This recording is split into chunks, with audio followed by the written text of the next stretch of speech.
Nós sabemos que todos nós cristãos se deparamos com várias lutas, várias diversidades, e dentre elas está a nossa luta constante entre a carne e o espírito. E isso se dá pelo simples fato de que a carne e o espírito, eles são opostos entre si. Eles são opostos entre si, e isso acontece no momento exato da nossa conversão a Cristo, no momento em que nós confessamos o Senhor como nosso Salvador, ou melhor dizendo, no momento que Ele nos aceita. E de maneira mais clara e sucinta, quero dizer que a nossa carne, que outrora era alimentada pelo nosso hábito de realizarmos os desejos da nossa carne, agora não quer de maneira alguma ceder para o novo hábito a qual o Senhor nos deu. Novo hábito esse que é de andar em santificação. Novo hábito esse de andarmos nas boas obras e de sermos guiados pelo Espírito Santo do Senhor.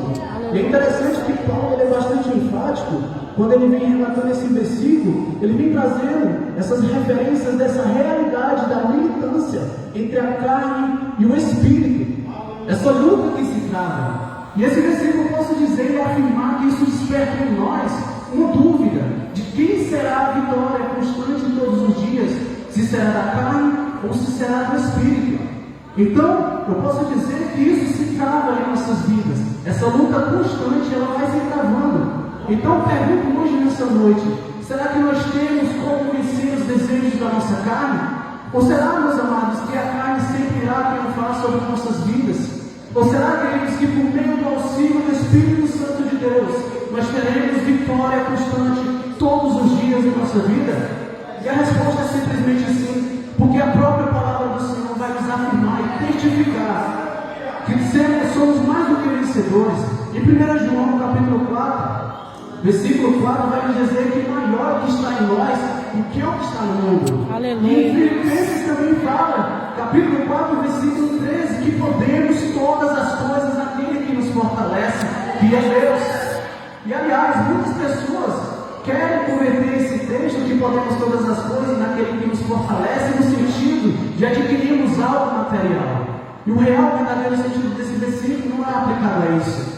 Porque nós podemos todas as coisas no sentido de suportarmos as tentações, no sentido de suportarmos as tribulações, e no sentido também de suportarmos e combatermos os desejos da nossa carne. Aleluia. Aleluia, glória a Deus. E essa luta ela vai se travando constantemente em nossa vida. E quando Paulo ele vai trazendo essa escritura, ele tem a necessidade de escrever com o intuito de incentivar, de encorajar e de trazer consolo sobre os irmãos gálatas daquela época que estavam passando por uma contínua guerra espiritual. Paulo queria advertir aqueles irmãos que eles não deveriam, em hipótese alguma, de maneira alguma, ceder para os desejos de sua carne, mas que eles deveriam uma única coisa, irmãos: ser guiado pelo Espírito Santo do Senhor. Aleluia. Ser guiado pelo Espírito Santo de Deus, mudando em novidade de vida. Em novidade de vida, e como eu falei no início, nós nos deparamos com vários momentos difíceis, delicados, todos os dias, referentes aos desejos da nossa carne, que se resultam em pecado, como por exemplo, a mentira, a idolatria, a lascívia, a concupiscência, a imoralidade sexual e vários outros pecados que querem nos afligir, que querem nos destruir e nos induzir a uma vida de pecado e nos afastar do Senhor. E com tudo isso nós podemos perceber que há vários santos, há vários cristãos, há vários homens e mulheres de Deus que estão se rendendo, estão cedendo para os desejos da prática do pecado, sem antes mesmo de praticar, de exercer a ferramenta correta, que é por meio dos frutos do Espírito Santo, aplicando sobre as suas vidas. Então, com tudo isso, eu quero hoje enfatizar e trazer uma solução para as nossas vidas, para a nossa edificação hoje, nessa noite. A palavra de Deus vai dizer em Romanos capítulo 8, versículo 12 e versículo 13, Paulo nos fala dessa maneira: assim, pois, irmãos, somos devedores, não a carne, para viver segundo a carne, porque se viver segundo a carne, caminhais para a morte, mas se pelo Espírito mortificar os efeitos do corpo, certamente vivereis. Aleluia. Aleluia, glória a Deus. Então, através desse versículo, meus amados, nós podemos ver, extrair a solução para obtermos vitória. Não é pela nossa própria força, pelo nosso próprio desempenho, porque nós sabemos que nossa força, ela é inconstante, ela não tem intensidade. A nossa força, ela pecou até um certo ponto, então ela falha. Mas quando o Espírito Santo, ele tem a liberdade sobre nossa vida, de operar, de governar, de nos influenciar e nos induzir ao vida de santificação, aí acontece o extraordinário. Amém, Jesus. Então, meus amados, na prática eu quero dizer que assim como nós temos o nosso ministério a exercer sobre esse solo, sobre essa terra, assim também o Espírito Santo, ele exerce seu ministério em nossas vidas. Aleluia. Isso mesmo, queridos. O Espírito Santo, ele exerce seu ministério sobre nossas vidas. Mas sendo mais claro, quero dizer que o Espírito Santo, ele nos convence, ele habita, ele guia, ele capacita e ele santifica. Ele nos convence em João capítulo 16, versículo 8, no sentido de nos convencer de todo pecado, toda iniquidade, toda transgressão, e nos induzir a uma vida reta e santa diante de Deus. Aleluia. Ele passa a habitar mais, capítulo 1, versículo 13 de Efésios, no momento em que nós cremos no poder da palavra da verdade, e automaticamente nós somos selados pelo Espírito Santo a viver uma vida em novidade de vida.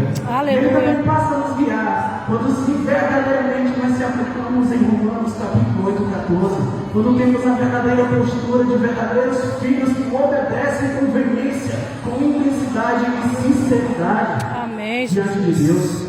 E ele também nos capacita agora em Atos, capítulo 2, versículo 4, quando ele nos fornece os frutos do Espírito, quando ele nos capacita, quando ele nos dá autoridade e intrepidez para pregoarmos o Evangelho a toda criatura e até os confins da terra. Aleluia! E por fim, meus amados, ele também nos santifica em Gálatas capítulo 5, verso 22 e verso 23. Quando ele nos fornece os frutos do Espírito Santo, que é gozo, amor, paz, longanimidade, benignidade, bondade, temperança, domínio próprio, e várias outras virtudes que impactam a nossa vida para nos transformar e nos capacitar a combater essa carne que quer nos destruir. Amém, Jesus. Então, é somente por meio do Espírito Santo que nós podemos sempre triunfar sobre a carne. Porque somente o Espírito do Senhor em nossas vidas, ele está pronto para combater a carne. Como diz em Mateus, capítulo 26, versículo 41, que o Espírito está pronto, mas a carne é fraca. Mas contudo, amados, se nós somos carnais, não teremos domínio sobre a carne. Pelo contrário, ela terá domínio sobre nós. Mas se por outro lado, se permitirmos ser guiados pelo Espírito Santo do Senhor, aí sim veremos a diferença. Aleluia, glória a Deus. Então, para trazer uma conclusão, a conclusão é que nós devemos sim ativar o nosso modo ataque e o nosso modo defesa. E qual é esse modo ataque e modo defesa, irmão Antônio? É o que eu falei desde o início. Nós devemos exercer, se permitir a atuação, o ministério do Espírito Santo em nossa vida, para que nós possamos andar em boas obras e que as pessoas lá de fora venham ver essa diferença, essa luz brilhar assim, resplandecer para a glória do Pai. Amém. Eu agradeço a oportunidade e que as palmas louvem ao Senhor, que Ele é digno de Deus. Amém.